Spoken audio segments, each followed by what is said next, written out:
সুপ্রিয় বন্ধুরা, আসসালামু আলাইকুম। আফলাতুন নাহার্স কিচেন ইউটিউব চ্যানেল থেকে আপনাদেরকে অনেক অনেক শুভেচ্ছা, স্বাগত এবং ভালোবাসা জানাচ্ছি। সবাই কেমন আছেন? গত থার্সডেতে আমি আপনাদেরকে জানিয়েছিলাম যে কালিনারি সেক্টরের একাডেমিক এবং স্কিল ডেভেলপমেন্ট বিষয়ক কিছু কথা নিয়ে সিরিজ হিসাবে আমি আপনাদের সামনে আসব। এরই ধারাবাহিকতায় আজকে আপনাদের সামনে আমি চলে এসেছি দক্ষ জনশক্তি বিষয়ে কিছু কথা আপনাদের সাথে তুলে ধরব। আর আমরা সবাই জানি যে ট্র্যাডিশনাল ওয়েতে শিক্ষা এবং ট্র্যাডিশনাল ওয়েতে দক্ষতা অর্জন এবং একাডেমিক ওয়েতে দক্ষতা অর্জন এক ব্যাপার নয়। আমি নিজে একাডেমিক ফিচার সমৃদ্ধ জনশক্তি এবং দক্ষতা উন্নয়নের পক্ষে। আমরা সবাই জানি যে দক্ষ জনশক্তি দেশের একটি মূল্যবান সম্পদ। এটি দেশের অর্থনৈতিক উন্নয়ন, সামাজিক অগ্রগতি এবং সামগ্রিক সমৃদ্ধির জন্য অপরিহার্য।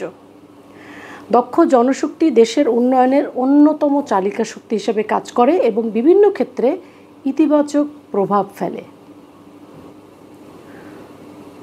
প্রথমেই অর্থনৈতিক প্রবৃদ্ধি নিয়ে কথা বলতে চাই। দক্ষ কর্মীরা উৎপাদনশীলতা বাড়াতে সাহায্য করে, যার ফলে অর্থনৈতিক প্রবৃদ্ধি ঘটে। তারা নতুন নতুন প্রযুক্তি এবং উদ্ভাবনী ধারণা নিয়ে আসে, ইনোভেটিভ আইডিয়া নিয়ে আসে, যা শিল্পের উন্নতিতে সাহায্য করে। আর কালিনারি সেক্টরে একাডেমিক ও দক্ষ জনশক্তি অপরিহার্য।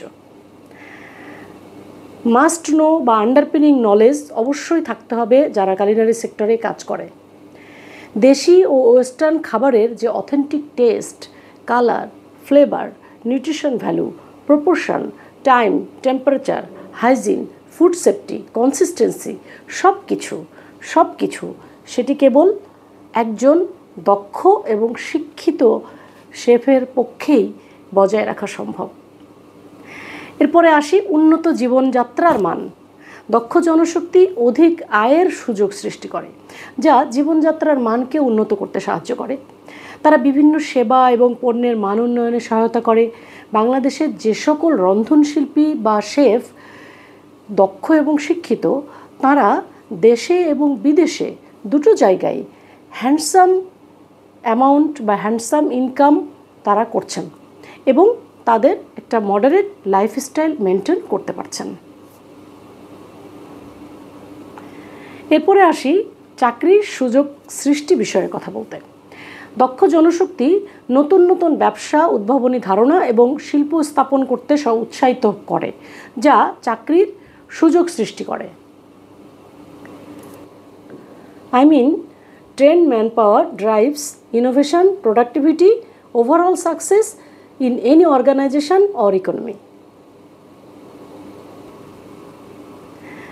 তাই আমি জোর দিয়ে বলতে চাই, একবিংশ শতাব্দীর এই মোহনায় দাঁড়িয়ে আমরা যে সেক্টরেই কাজ করি না কেন, দক্ষ এবং শিক্ষিত হওয়ার কোনো বিকল্প নেই।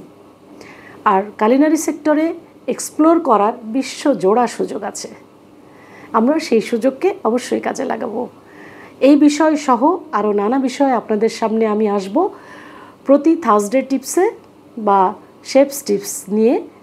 আপনারা আমার সাথে থাকবেন। Aflatun Nahar's kitchen YouTube channel subscribe করে যারা সাথে আছেন তাদেরকে আমি বরাবরের মতো ধন্যবাদ এবং কৃতজ্ঞতা জানাতে চাই। আর এই টিপস বা কালিনারি টিপস বা শেফস টিপস বা যে কোনো ধরনের যাই বলেন না কেন, এটাকে আপনাদের কাছে যে তথ্যগুলো আমি শেয়ার করছি, সেই তথ্য শেয়ার করার মাধ্যমে আমাদের কালিনারি সেক্টরে যারা আমরা কালিনারি সেক্টর বা ফুড ইন্ডাস্ট্রিতে কাজ করছি, তারা অবশ্যই এতটুকু হলে উপকৃত হব। তো আপনারা যদি এতটুকু উপকৃত হন, এটাতেই আমার প্রাপ্তি, এটাতেই আমার অর্জন। তো আপনারা আমার পাশে থাকবেন, সবাই ভালো থাকবেন, নিরাপদে থাকবেন, আমার জন্য দোয়া করবেন। স্টে ব্লেসড, ইট হেলদি।